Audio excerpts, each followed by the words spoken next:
Two Chris's, one Frank.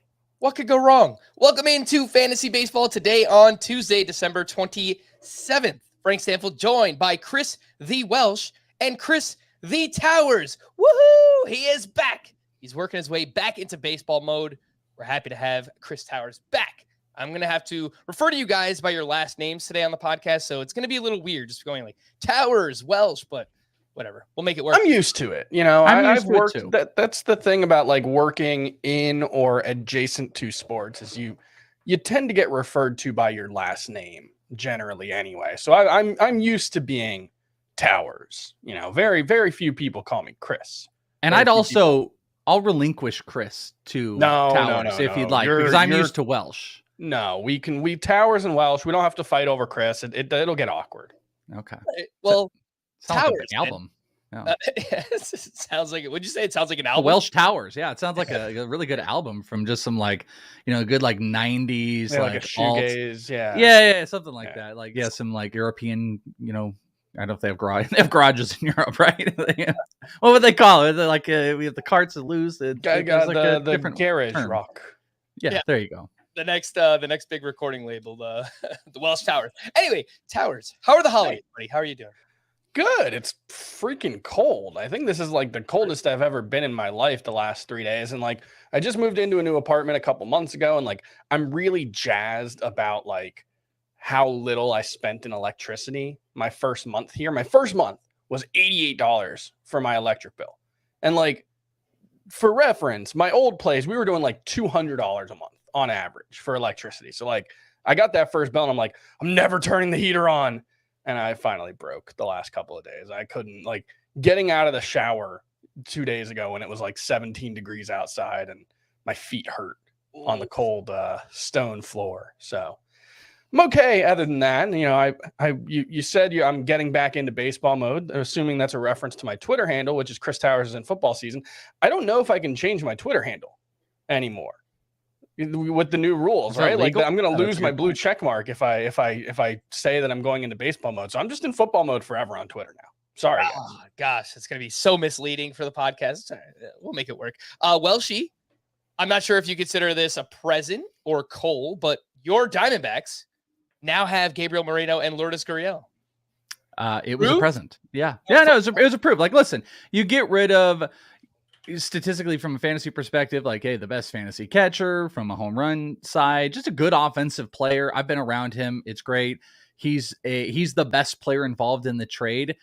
But if you're like a realist from the fan perspective, Super 2 contractual stuff was coming up. The Diamondbacks didn't want to, nor maybe could they pay for him with a glut of other stuff. And I thought they got a really great haul. I know there was really divisive trade. Like there's one side that's like the Diamondbacks got screwed. And then it's like, what are the Blue Jays doing? Everyone is like that. I thought it was a pretty fair trade on both sides. Obviously, it's a little bit more lean towards the Blue Jays, but I'll take those Christmas presents, especially with a little bit of Gabriel Moreno on the side.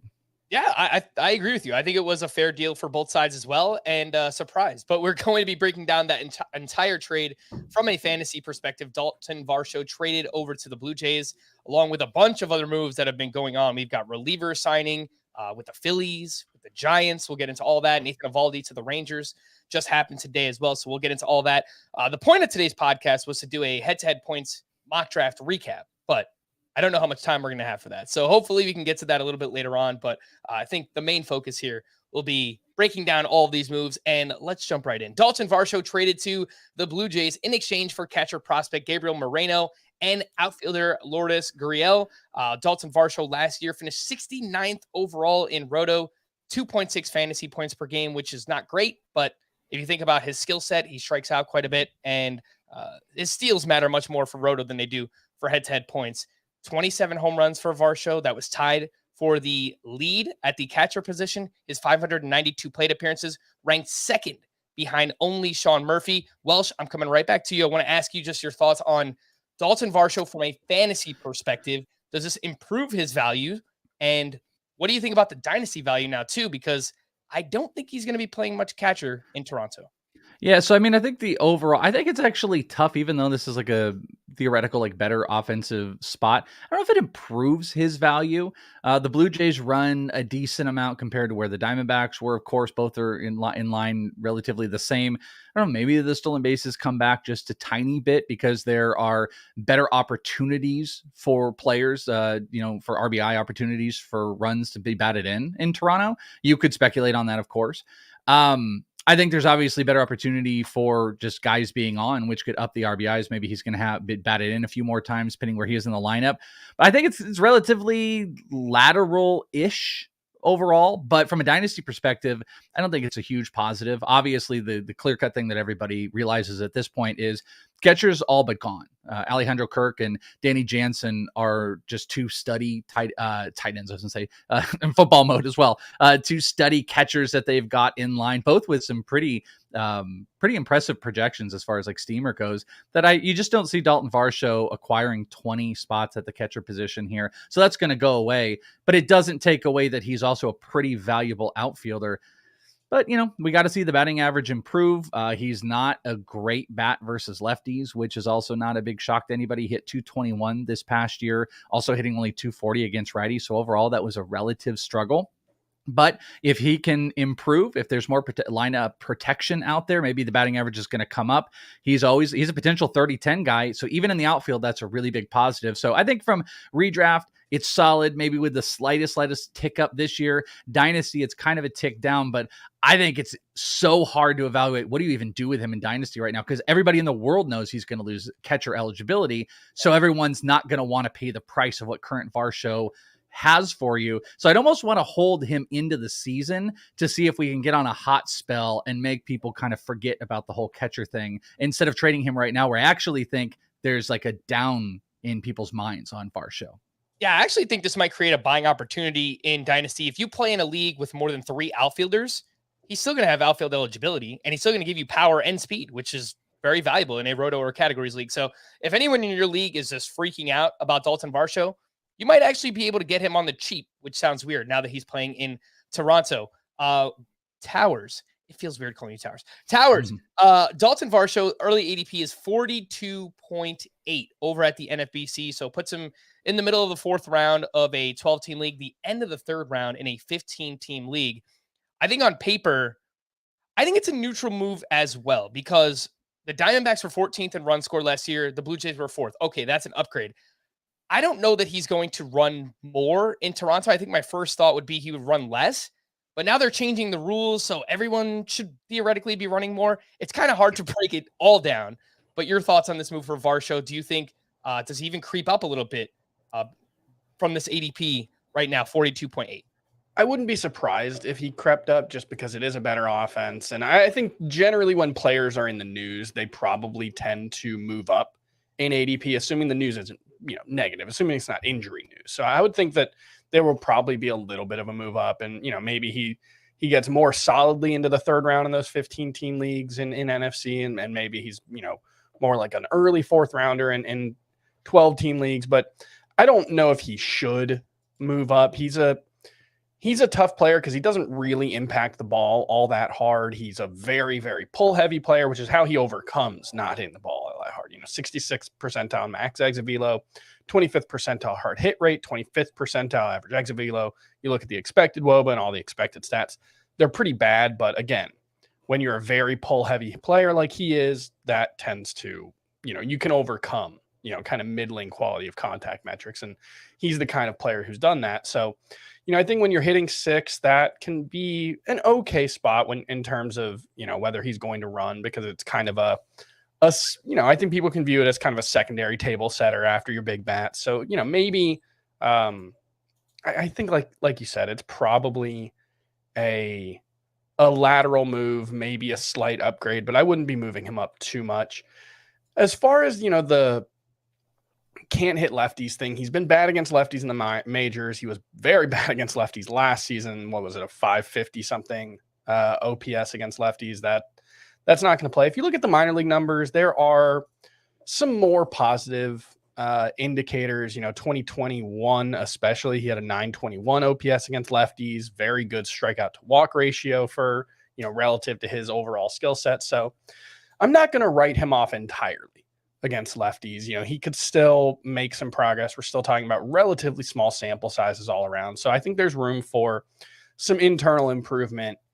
And, talking about the outfield versus catcher thing and what it does to his dynasty value, if we're talking about a 27 homer, 16 stolen base guy, he's going to be a starter no matter where he plays. Like, as long as he's not completely killing you in batting average, and frankly, 235 last year, it doesn't really kill you anymore. So I don't think you should be trying to move him. Like Welsh said, it's not a secret that he's expected to lose catcher eligibility in the long term. And you never know what can happen.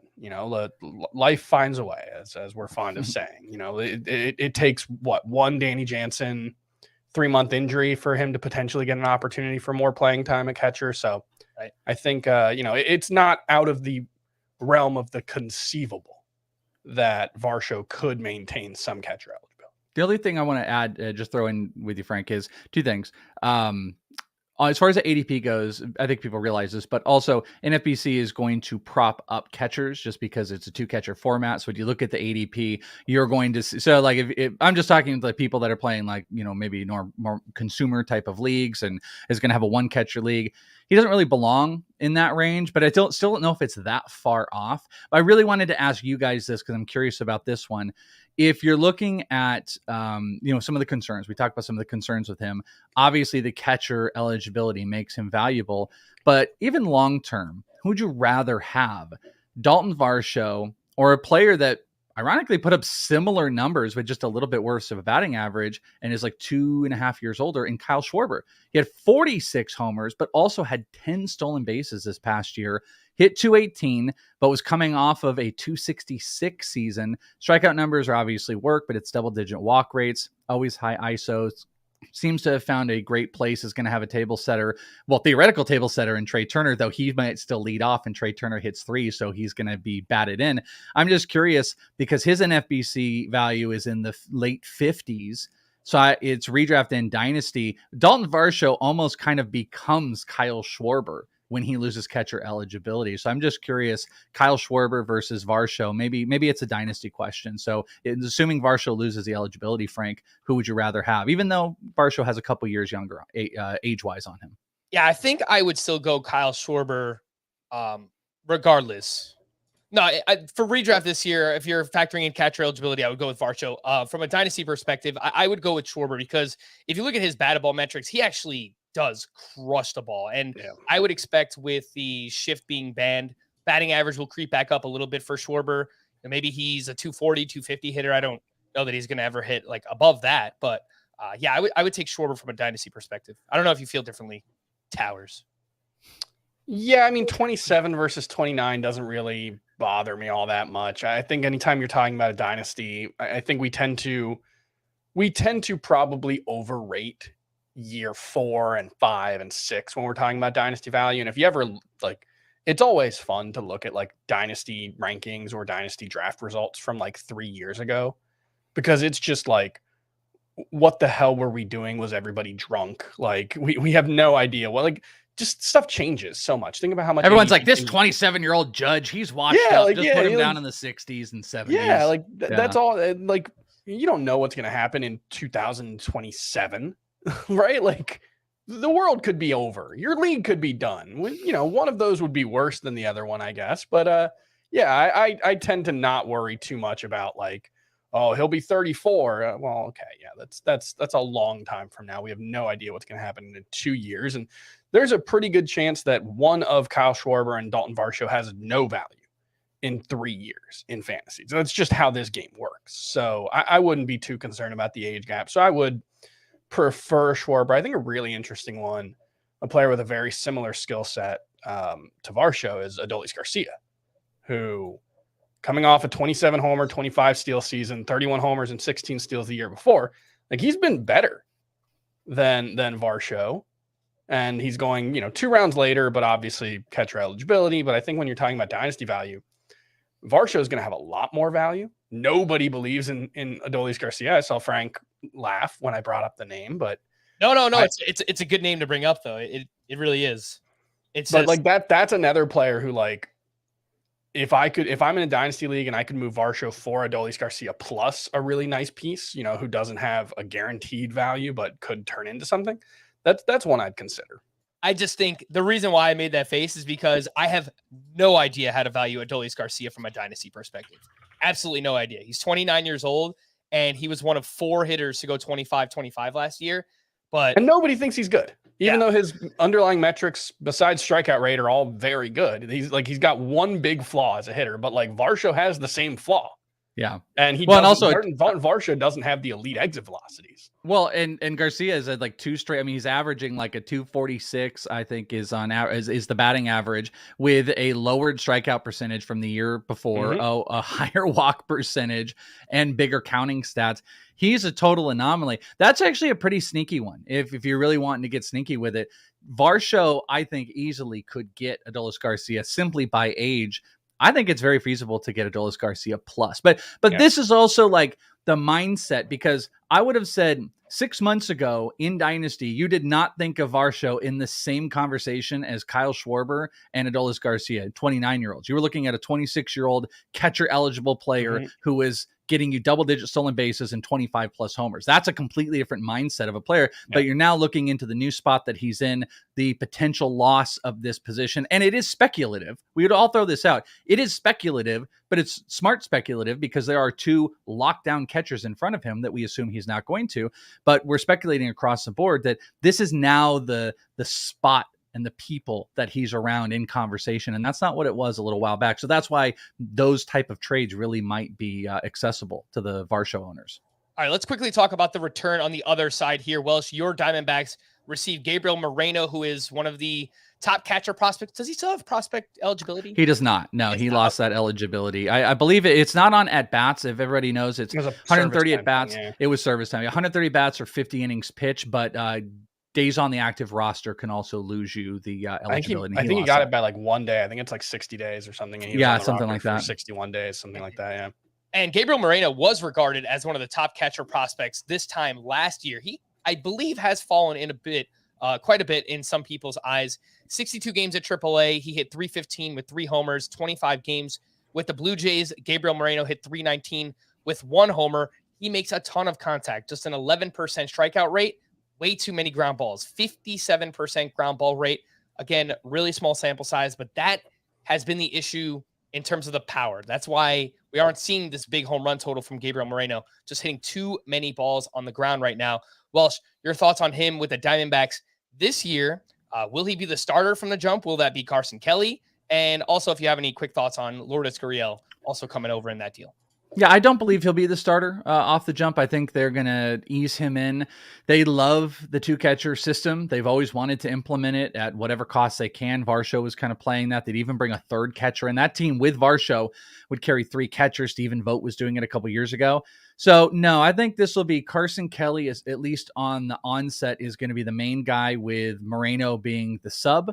And then later in the year, depending what changes really occur with Moreno, is where, they'll determine if he's going to be a starter. And I'm a big fan. I mean, this is a guy that hit over 300 and everyone's calling him a bust. He hit over 300 in the minor leagues last year and he's a bust in everyone's minds, except he is meeting these 2 big battlegrounds of like, he's a bust because he didn't put up stats in 69 at bats. And then you have, Baseball America that's like, he's the #1 prospect. And everyone's like, what is going on here? I got to see a lot of him in the AFL 2 years ago. He is a very patient, phenomenal hitter to watch. He's got a very interesting bat stance where he kind of almost layers the bat right on his shoulder, and he doesn't make mistakes. He only made mistakes late on in the AFL in the championship game where sliders started to get him. But he reminded me of Vlad in that, like, he would not swing until the pitch was in a spot that he wanted it, which was in the zone, which I always thought his plate presence was really great, but he's got to get the ball off the ground. He was really a doubles hitter out in the AFL. He only hit 3 homers this past year. He can run a little bit. He's a little bit stockier, even though like the stat line or the height and weight line don't really show that, but he can run a little bit. 7 stolen bases and under 250 at bats this past year. So I think the Diamondbacks might be able to utilize him similar in a Varsho role, except he's not going to be in the outfield. So I don't think he's a big fantasy redraft option this year until maybe later in the year, but I think he's a great buy right now because the Diamondbacks are doing great things to alter a lot of these prospects, doing a lot of different swing changes. Corbin Carroll is working with a lot of these guys. I would bet on Gabriel Moreno, and I think he's a fantastic buy right now because no one really cares about the Diamondbacks. They're fun to talk about, but they're not a team where a player goes to and everyone's like, oh, we got to buy. Now, he's going to be able to be a cornerstone for this team with a lot of the young pitching. It's just not going to be this year. Yeah, a couple of thoughts, in opposite directions. One, I generally don't believe in like right-handed hitters being just lefty mashers. That generally, like, there aren't that many guys who like can't hit righties but crush lefties. Carson Kelly might be one. Like, we're 5-6 years into his career, and he's never been able to hit righties at a decent level. I think his career OPS against righties is like 600 or something. We're 7 years, 7 partial seasons into his career. So, that could be a path where if they want to go with a platoon, Gabriel Moreno could be on the bigger side of a platoon. And the other part is Chase Field's just a really bad place to hit at this point. Ever since they installed the humidor, it's been one of the worst places. I think for right-handed power, it might have been last, at least in ESPN's Park Factors I saw. And I don't know about, Baseball Savants or any of the other ones, but those are the two thoughts I have is, positives and negatives, but, an opportunity to buy an elite prospect or an elite young talent at a discount. Yeah, it's all about the changes they can make, and that's the big question. I mean, Varsho, 5'7", 5'8" Varsho hit 27 homers there, but it's all about the proper adjustments and the proper training that the team, I don't know, the Blue Jays really gave to him. But back to your point, just for a second, this is a guy that hits both sides of the pitchers. I mean, righties and lefties. He hit in Buffalo. He had about 90 games last year. He hit almost 290 against righties, and he hit 300 against lefties. I mean, that is showing those are the type of things that are going to get you on the field. And he can pop up, he can throw, he's an okay framer. I mean, he does all the stuff. The team just has to be comfortable with him. So to Towers' point, it could happen sooner where they could go into a full platoon. I just don't think out the gates. And that's what I think the problem is with him is everyone's going to be looking at him, but I don't think he's going to be an early option. I think the team is going to kind of stay committed to Carson Kelly, but I just don't think that's going to stick long. And we are just going to have to pay really close attention to what adjustments a team makes. I will tell you, Frank and Mr. Chris Towers, as soon as spring training opens up, I will be over at the Diamondbacks facility, assuming it's open finally again.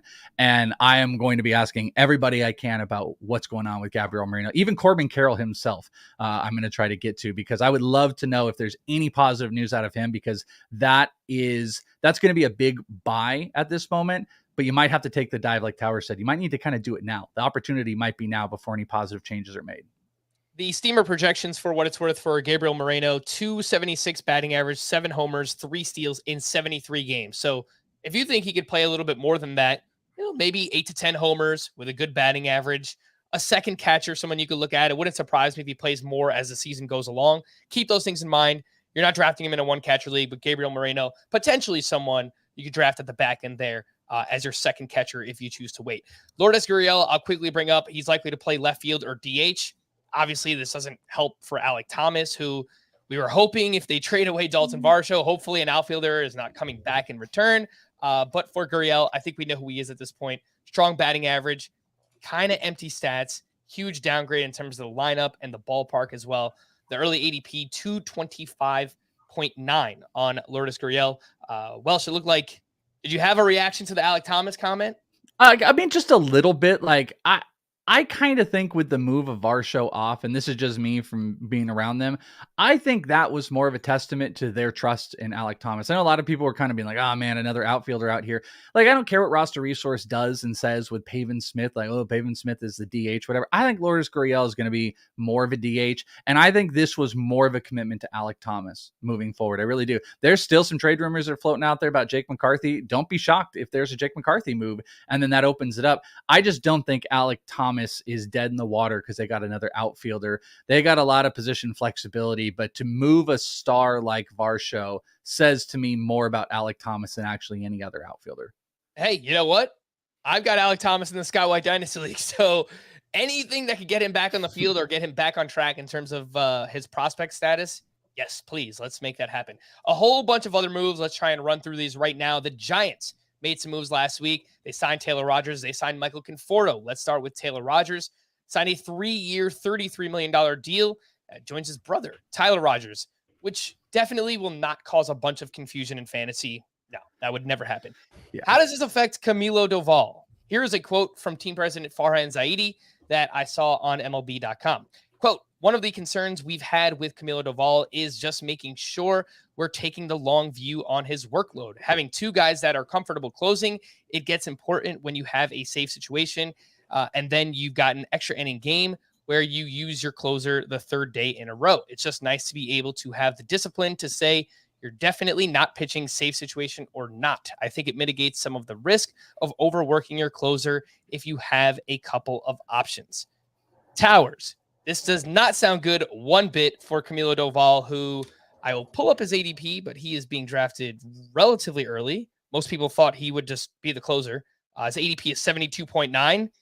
I have to imagine that is going down, and wherever Taylor Rogers was being drafted is likely going up. Although I don't know if that necessarily makes sense, because I don't think at this point we should be drafting a closer like Camilo Doval assuming 35 saves.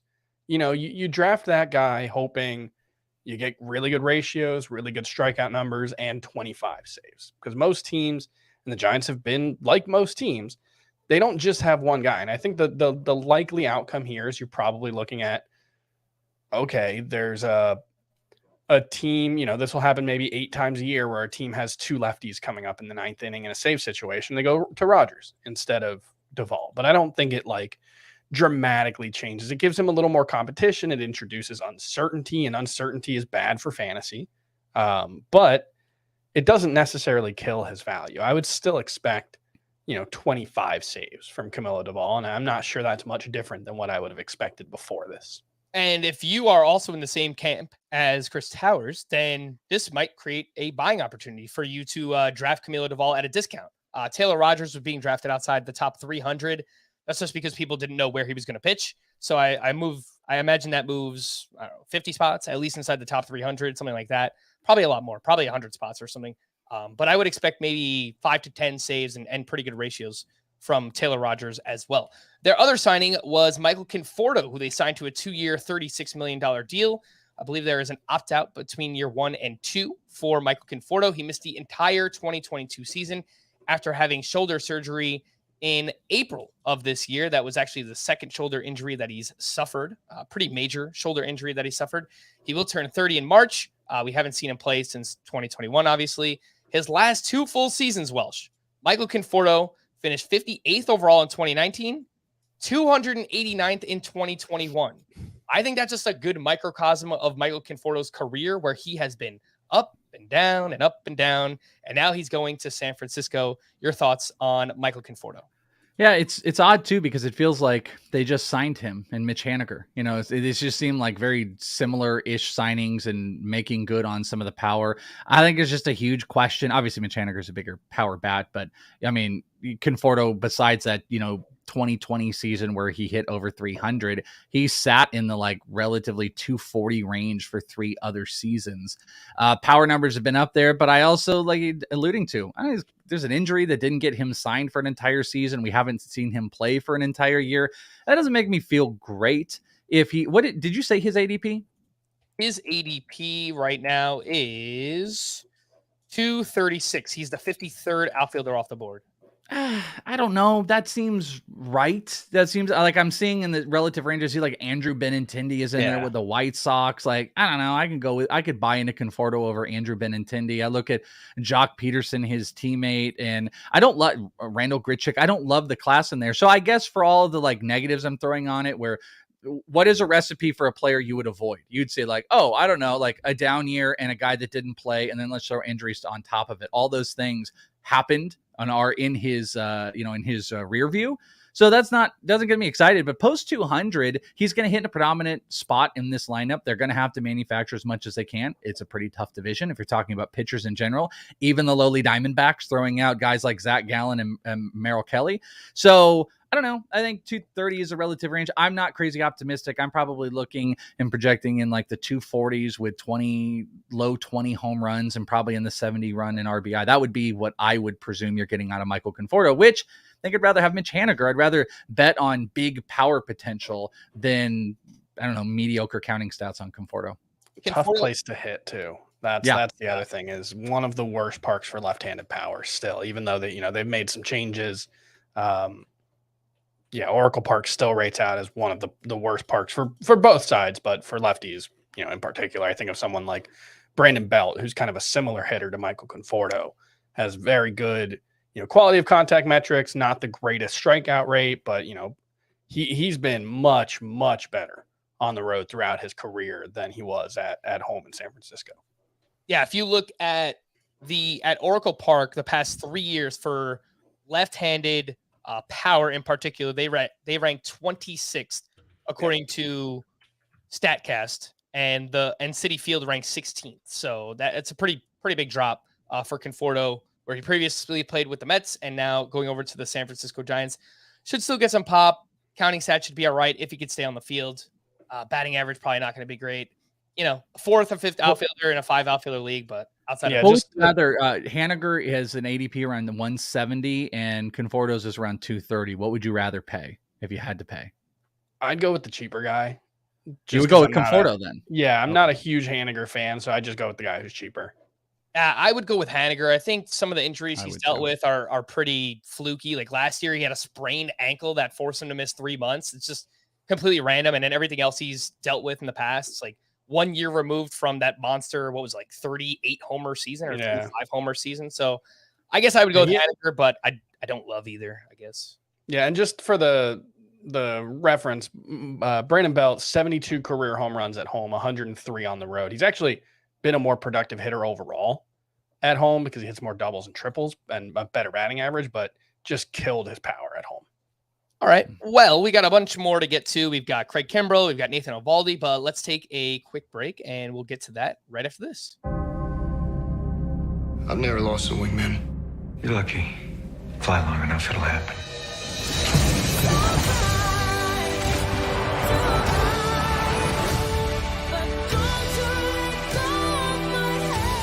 It's been an honor flying with you.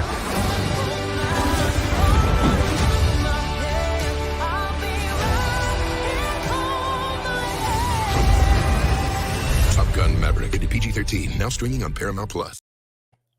All right, let's jump right back into it. And Craig Kimbrel signed a 1 year, $10 million deal with the Phillies, and he also had an up and down season this year with the Dodgers. 3.75 ERA, 1.32 WHIP. The swinging strike rate went way down from 2021.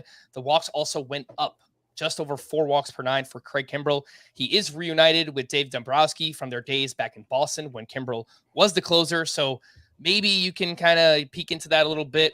But I think this is going to continue to be a matchups-based approach. If you look at Rob Thompson once he took over last year for the Phillies, they really went by committee. They played matchups. They used a bunch of different guys. Sir Anthony Dominguez. They traded for David Robertson. We all thought Robertson was just going to be the closer. That was not the case. But, he still did pick up some saves. Jose Alvarado down the stretch. Chris Towers. This, I think it's going to continue to be this way. I think maybe we get 3 different relievers with between 5 and 15 saves for the Phillies this season. What do you think? Yeah, I mean, look, I could absolutely see Craig Kimbrel, looking like himself early on and kind of running away with the role because he's got the pedigree and the history, and he's one of the best closers really of all time outside of the past couple of seasons. And he just didn't throw his curveball as often last season. He had a big reduction in that, and I don't know if that was he didn't have a feel for it, and he wasn't throwing it for strikes as often. He wasn't getting whiffs with it as much. I'm not going to rule out the potential for a bounce back, but you'd have to get him pretty cheap, and certainly not someone that you can draft and expect a lot of saves from at this point. All right, let's move on to Nathan Eovaldi, who signed a 2-year, $34 million deal with the Texas Rangers, which includes a vesting option for the 3rd year. Shout out to the Rangers, because the past 2 off seasons, they are spending money, which you love to see. The rotation now includes Jacob deGrom, Martin Perez, John Gray, the aforementioned Eovaldi, and Andrew Heaney. Last year, a 3.87 ERA, 1.23 WHIP, over 20 starts for Nathan Eovaldi. The control remains impeccable. He also allows a lot of hard contact and a lot of hits overall. Swinging strike rate still looks really good. Ranked 31st out of 140 starting pitchers with at least 100 innings pitched from last season. Welsh, your thoughts on Nathan Eovaldi signing with the Texas Rangers? I like it. I think this is a sneaky rotation that the Rangers are putting up. You know, Eovaldi is just one of those cheaper option pitchers that you just hope the best for. You cross your fingers when everybody else is taking some big stabs at younger pitchers in that spot. And it's just like, well, I can just get my strikeouts. I can just pick up my wins. The Rangers are trying to build themselves as an offensive support with solid defense still. I mean, up the middle, you got Marcus Semien and Corey Seager still in there. Josh Young can play a pretty solid defense as well. Nate Lowe. I mean, that's a pretty great infield, if you're being honest. Defensively, I don't know if it's crazy above average, but it's pretty good for pitchers to trust. And, Eovaldi is a 5 usage pitcher of 10% more as far as pitches go. And 2 of his top 3 pitches he uses have a over 30% whiff rate, which you've got to love, especially at his age, with great command. I believe he was in like one of the, one of the lower percentiles as far as walk rate, top 5% in walk rate overall. He's given up more hard contact. Maybe it'll be suppressed a little bit in Texas. I think there'll be some run support, and you've just got, great support as far as that staff goes. There's always that little thing in the back of your mind that's just like, man, you got all these great pitchers that are working together, just rub off a little bit. As long as he can stay healthy and be good to go, I think Nathan Eovaldi is a pretty solid bet. And I have not looked, and I'm going to look right now with a 250 ADP. That seems kind of dealish a little bit. Maybe it's a little bit of proximity to the deal just happening, but I don't know. That seems like a little bit of a deal. Yeah, no, I agree with you. I think typically players who remain unsigned at the NFBC, they go a little bit later. And then once they sign, we'll see like 20, 30 spots of value. They'll move up a little bit. So I think that'll happen for Nathan Eovaldi. But even without that, it seemed like a pretty good deal. The whiffs are still solid there for Nathan Eovaldi. Just a matter of, can he stay healthy? That's always been a big issue for him as well. Welsh, I know you'd like Hunter Brown quite a bit. They're going similar spot right now. Who would you rather have, Nathan Eovaldi or take the shot on the youngster? Oh,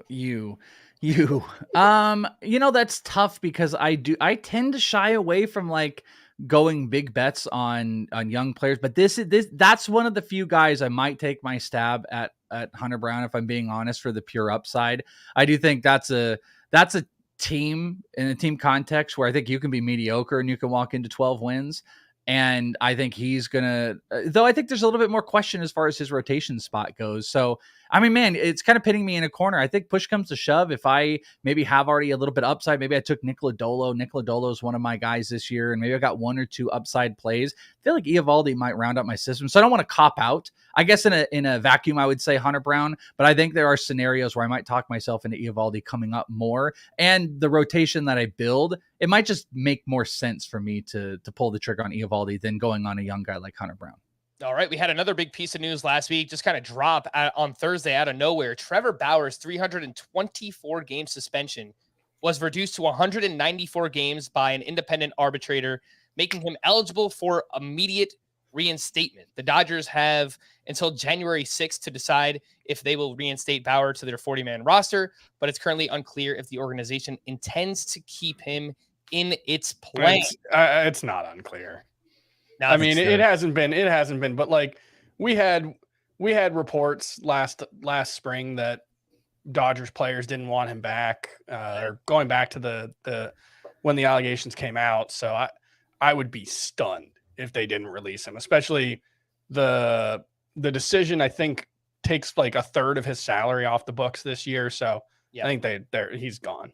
Yeah, if no one on video, or if you're not watching the video, you couldn't see. I was doing the gladiator, and then the thumb down. There's no doubt that he will not be on this team. The bigger question, probably what you're going to, is does anybody have the wherewithal to pick him up this year? Because he will be very cheap, and I know that's an insane question that we're asking right now. And there's going to be the situation where probably there's offset language in his contract, so whatever he signs for gets taken off what he's owed by the Dodgers, but I would assume Trevor Bauer is not going to be the guy who takes more money out of the Dodgers or lets money out of the Dodgers pockets. So yeah, I'd be shocked if he signed, but okay, that's what I was going to say. Yeah. Would either of you be shocked if he is not, or I should say it, if he's on a team in 2023 in Towers? You would be shocked if he's on a team. I'd be shocked if he's on a team at this point. I mean, it's just the blowback would be just. I think massive. I got the team. I hate to say this. I have thought about this since the news came down. I think there's only one team that makes sense, and I think it's the Cincinnati Reds. The Cincinnati Reds don't want to spend money. He won a Cy Young there. For all intents and purposes, whether you like him or not. Still there? The Driveline folks still in that organization? No, they moved on from them. Kyle Brody, I believe, was working with him, is not anymore. So to your point, there is that. But my point is the city did embrace him at that time. He won a Cy Young there. I know it's gross to think about and everything like that, but I think it's the only one that makes sense because you've already heard them talk about being creative with their money and how they're going to spend it. The whole thing came out with the Wil Myers signing where they got cheap. And I think that's a situation where he could maybe feel comfort. The team might pull the trigger. Maybe there's less blowback. That's the only one I can really think of, unless the team just does not care about public perception. To Towers' point, that's the only one. So I just want to put that out there. That is what I've sat on. I think him going back to a spot where he was before to kind of regain would be the only thing that made sense. I'll just say this. I'm not going to rank him until if he signs, I'll rank him, but I'm not going to, because I don't know anything that you got that the listeners don't. Like, if you want to take a chance and say maybe he gets signed, that's fine. But like, I don't have any information there that I can help you. Like, I want to stick to the kind of things that I can help you with. And will Trevor Bauer sign is not the kind of thing that I can help you with. So I'm not gonna try to prognosticate that one. And not to drag this on, Frank, so I apologize.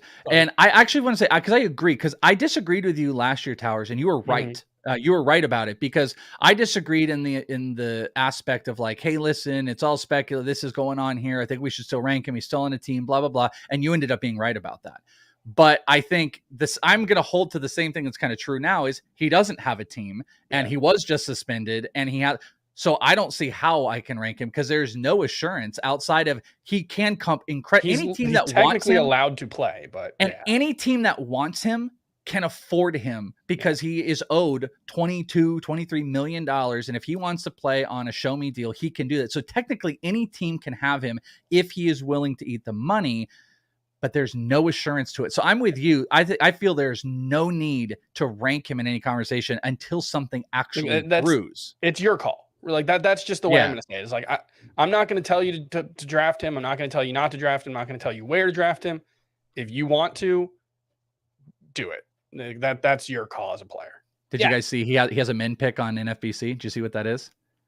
No. Would you like to take 100? A guess? Uh-oh. Chris Welsh just, he might have X'd himself out while he was talking there, so we'll wait for him to get back. But I am seeing the min pick now, 154. So maybe somebody was on the clock when the news broke and they just thought, oh, man, he's going to be pitching right away or whatever.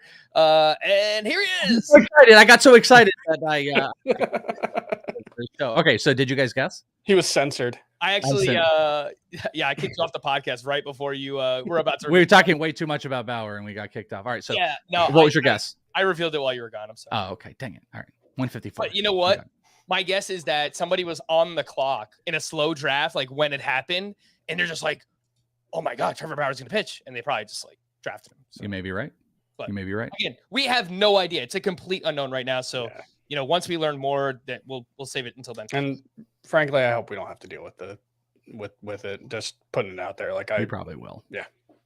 Wil Myers, speaking of which, signed a 1-year, $7.5 million deal with the Reds. And last year, you know, he wasn't so terrible on a per game basis. 261 batting average, 7 homers over 77 games.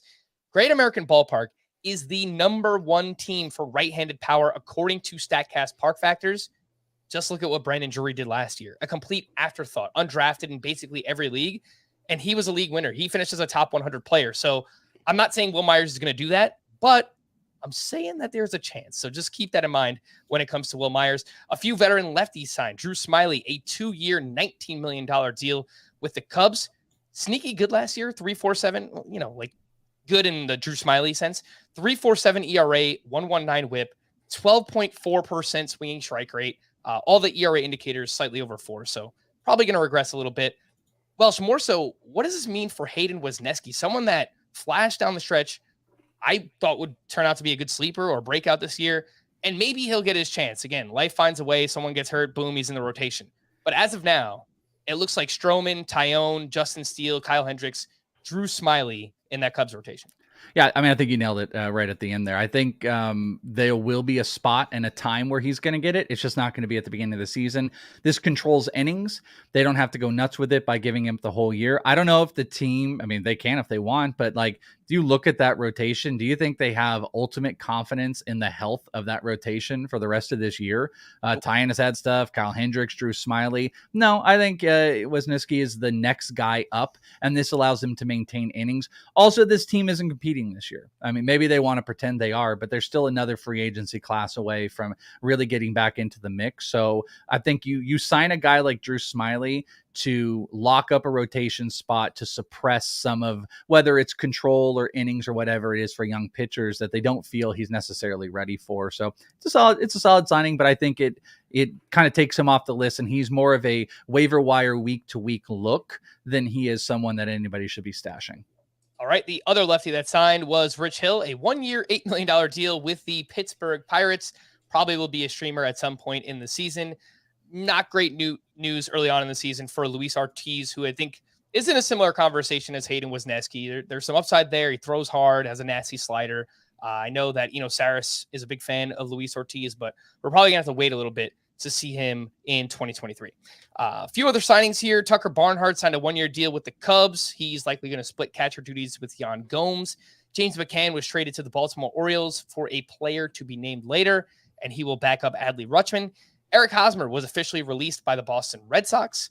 Former Red Sox prospect Jeter Downs was claimed by the Washington Nationals, who the past 2 years he has hit under 200 at AAA, and he played 14 games with the Red Sox this year where he had a 51% strikeout rate.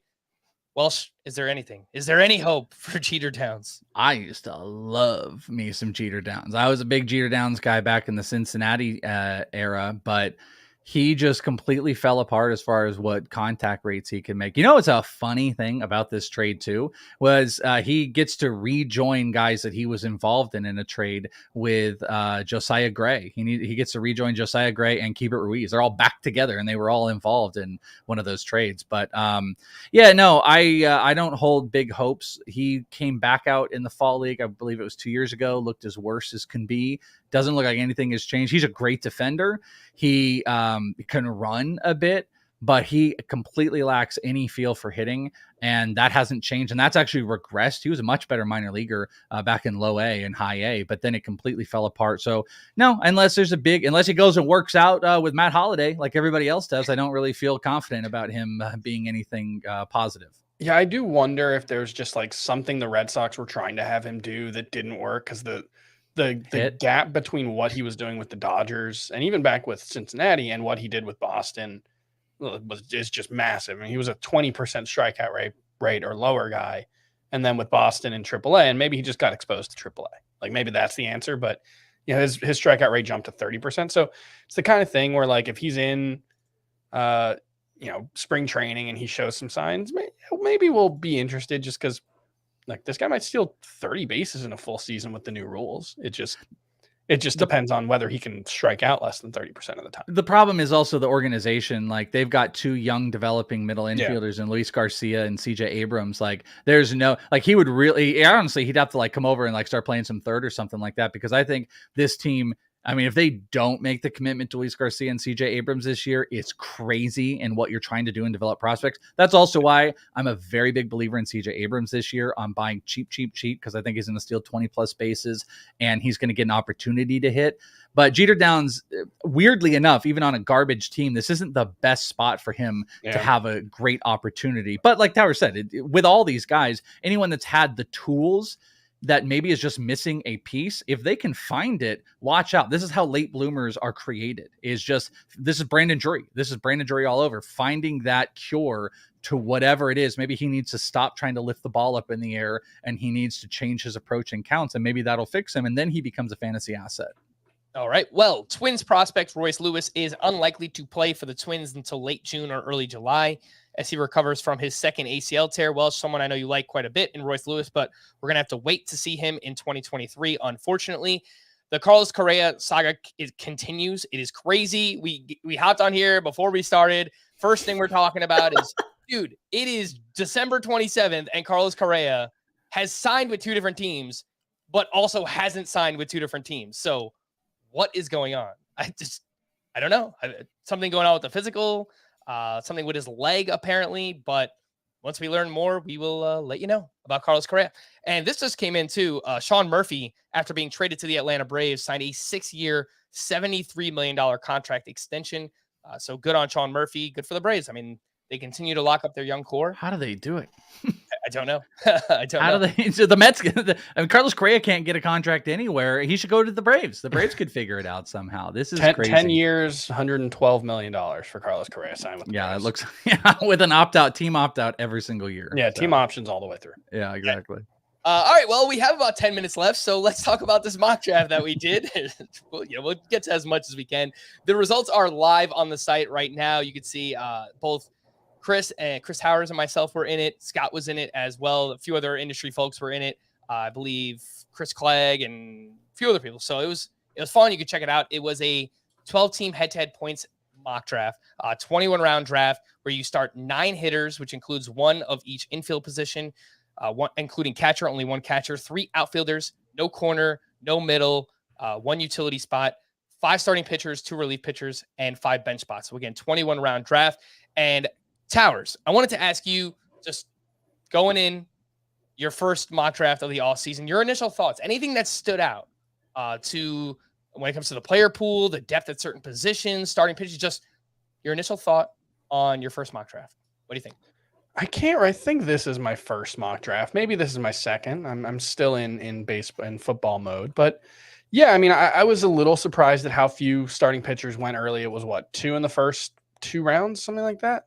2 in the first round, 4 in the second, so 6 total. In a points league. Wow, same thing happened in a points league. I did it. It's crazy. That seems very atypical to points drafts. Yeah, and what was it? Sandy Alcantara. Alcantara was See, I'm trying to get back into baseball mode and trying to get the pronunciations back. Garrett Cole and Sandy Alcantara were the 2 starting pitchers drafted in the first round. Alcantara went 10th overall.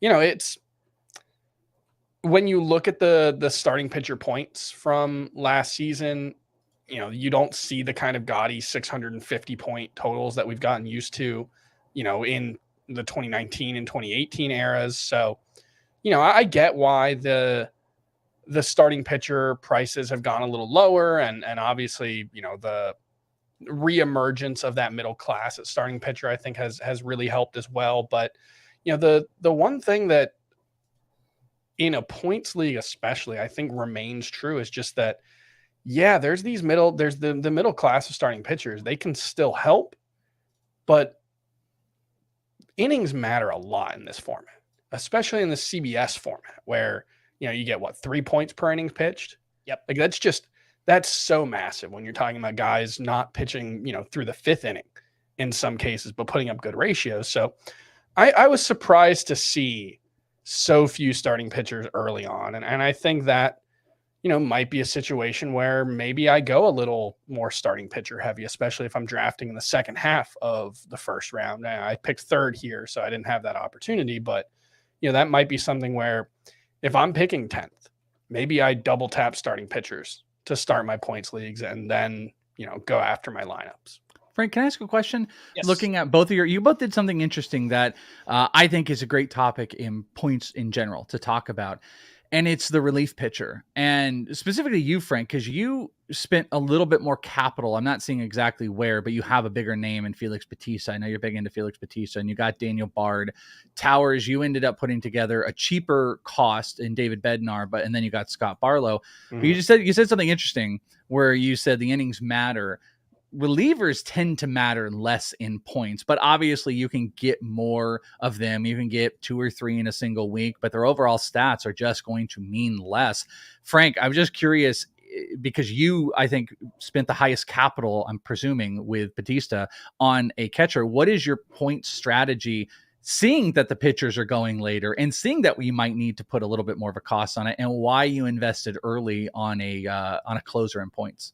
Yeah, so I've been more so anti-SPARP in years past. I have a home league where we are not allowed to use SPARPs in starting pitchers as relief pitchers in our league, which for those who didn't know, in most points leagues on CBS, there are relievers that you can starting pitchers that are relievers that you can use in Strider last year. Strider is one of the big prime cheat codes. Michael Kopech, though he wasn't great, would have been the prime example of drafting last year. And Strider still is SPARP eligible. So he is like far and away the best SPARP.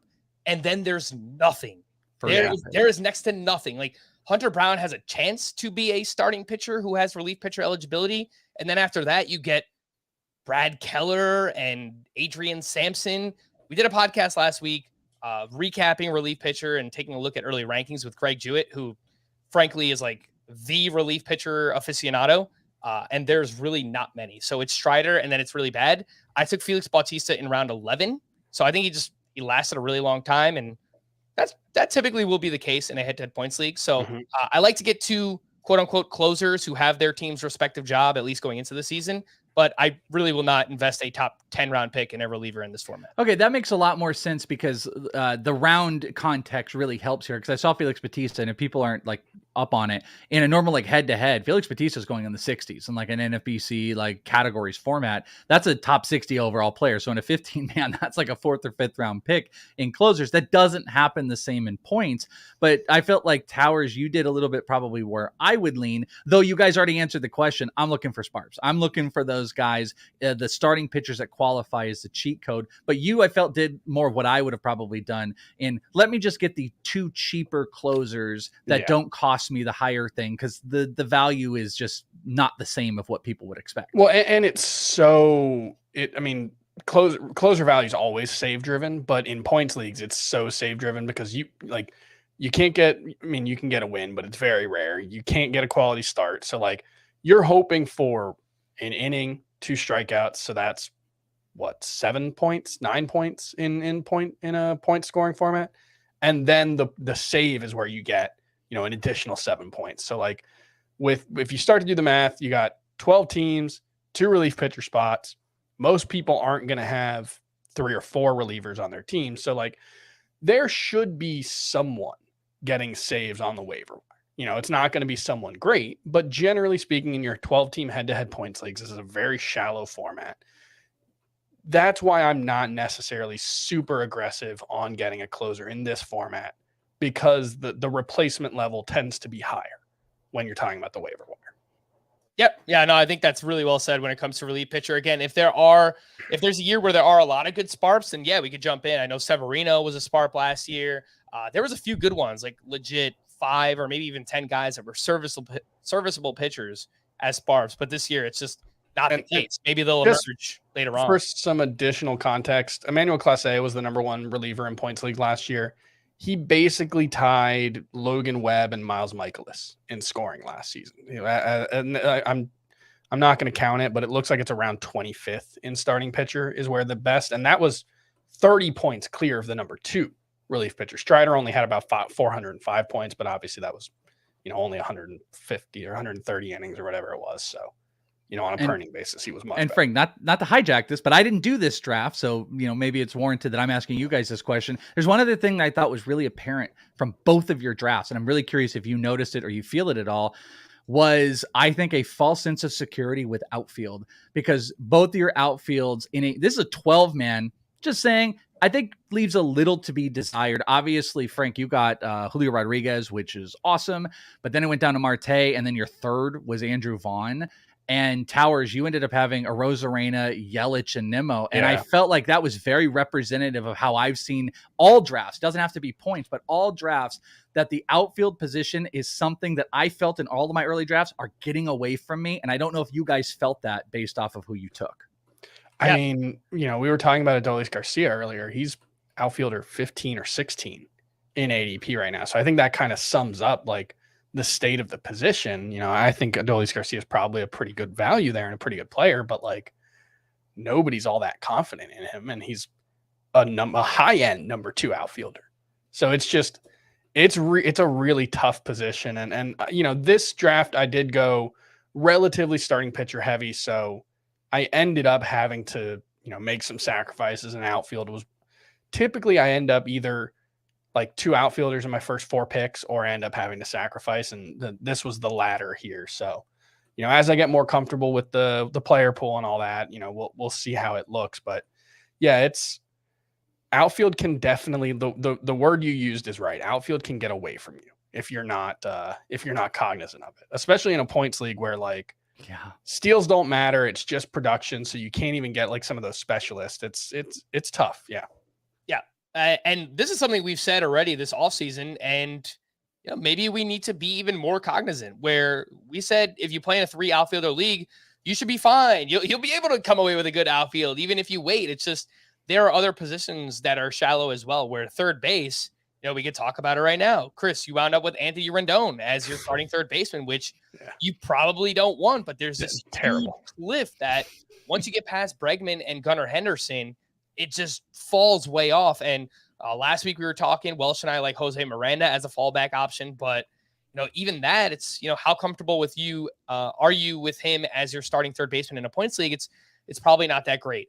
Second base, there's a few elite options up top, but then there's not much after that. It's deep with okay talent, but not elite talent. So if you want to shore up second and third base, you're probably going to wind up weak somewhere else. And, maybe it's outfield, maybe it's catcher, something like that. So I do feel a little better about second base. When you look at the guys like Ketel Marte and Jeff McNeil and Brandon Lau, guys with legitimate upside. Whereas outside of that, what is it? Top 9, I guess, if you include Muncy, who went 93rd overall in this draft, then you got this massive 80 spots in the draft before another third base eligible player was taken. Rendon, Matt Chapman, Ke'Bryan Hayes, DJ LeMahieu, Josh Young. It's pretty gross once you get outside of the top 8 or 9. So yeah, third base, that might be something that I haven't really, I don't worry too much about positional scarcity. It's not something that I think too much about, but it might need to be a focal point of my research for sure, how to handle third base, because it's the fall off there is pretty dramatic. All right, so let's just quickly run through our rosters, and we'll talk about what we did and what we like, what we don't like. Chris had the third pick in this draft. His starting infield: Salvador Perez, Paul Goldschmidt, Jake Cronenworth, Anthony Rendon, Trey Turner. So obviously 3 positions there. I mean, you are stacked at Salvador Perez, Paul Goldschmidt, Trey Turner. Jake Cronenworth, I think, is fine. Anthony Rendon, we'll talk about it later. Starting outfield and your utility hitter: Randy Arozarena, Brandon Nimmo, Christian Yelich, and Xander Bogaerts, which is interesting because you already had Trey Turner. He was your first round pick. I think Bogaerts probably just lasted too long, and he is a really good points league player. That's probably why you took him. But probably where things, go a little sideways for me. And this is something that, you have to keep track of. And it is, when you see that player falling, can I still, do I have a spot for them? Technically you do. It's a utility spot, but maybe not the best way to build a roster. Mm-hmm. And I was looking at other positions here to see. So instead of taking Bogaerts, you could have taken Starling Marte. I took him the next round, or Adolis Garcia, or Eloy Jimenez, and you'd probably feel better about your outfield. But I mean, that is something you have to weigh. Do I double tap this position, just use them at utility, but then maybe I'm sacrificing an outfielder or something like that? Your pitchers, you went pretty hard here after pitchers. I think you took 3 pitchers in your first 5 picks, which 4 in my first 9. Yeah, something I typically don't remember you doing much in years past, but I mean, this pitching staff is pretty awesome. So you've got Aaron Nola, Zach Wheeler, Framber Valdez. Then you took Nestor Cortez in round 9, Jose Barrios. Later on, I think it was round 13 or 14 that you got him. Your relievers: David Bednar, Scott Barlow. Your bench, you had Alex Cobb, Patrick Sandoval, Martin Perez, Justin Turner, and Brandon Drury. The pitching staff is absolutely great. I kind of wonder if you were trolling us by taking Nestor Cortez and Martin Perez, Chris, because no, it just they went late enough that it was worth the and these are, and specifically Cortez and especially I think Framber Valdez, Aaron Nola, and Zach Wheeler can be really, really good in the points league. And so I think it was 3, 4, and 5 where I took them. So, that just felt like really good value for them. Felt like, there aren't a lot of players who can pitch 200 innings in a season. I think I got 3 of the ones who could. I'm not saying it's the most likely outcome for any of them, but that could give me a big leg up here. So, and even throw Barrios in there. He's a guy who's gone to, I don't know if he's gotten to 200 innings, but he's definitely gotten to 190 before. All right. Well, quickly run through my team. Well, she could be the judge. Let me know what you like, what you don't like here. Starting infield, Wilson Contreras, Anthony Rizzo, Ozzy Albies, Rafael Devers, and Tim Anderson. Fun fact, Towers actually started a run when he took Bogarts, which he didn't need, by the way. Yeah. And a bunch of shortstops went, and then I got Tim Anderson, which is fine, but I would have much rather had Xander Bogaerts in this format. My starting outfield and utility hitter, I had Julio Rodriguez, Starling Marte, Andrew Vaughn, and Mitch Haniger. Welsh, what do you think of my offense? I like it. I obviously like the infield on Towers more, but when you put together, I like your outfield a bit better. Julio and Starling Marte. Obviously, Marte a little bit less. I mean, the stolen bases and the extra value doesn't mean a ton for me here, but we already kind of talked about Haniger in there. So yeah, I would award. I think you guys are kind of split even right now. I like his infield. I like your outfield. All right, and then my pitching staff. I kept playing chicken with the third outfield spot. There was always somebody I wanted, and then they would always go right before say Suzuki was someone I was eyeing, and then I didn't get him. I will get our guy. My hitters much better in a roto format than a head-to-head points league. So this is a great roto team. This is a killer roto team for everybody. Great roto team. Something Tim Anderson, Marte. Julio Rodriguez as a first rounder is very interesting in a points league, and I'm not sure.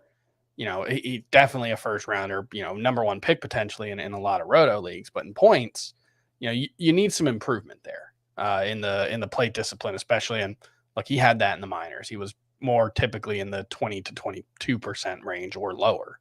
So there's definitely room for it. But, is he going to make the leap to being like a Fernando Tatis type where he's just so overwhelming that the plate discipline doesn't matter?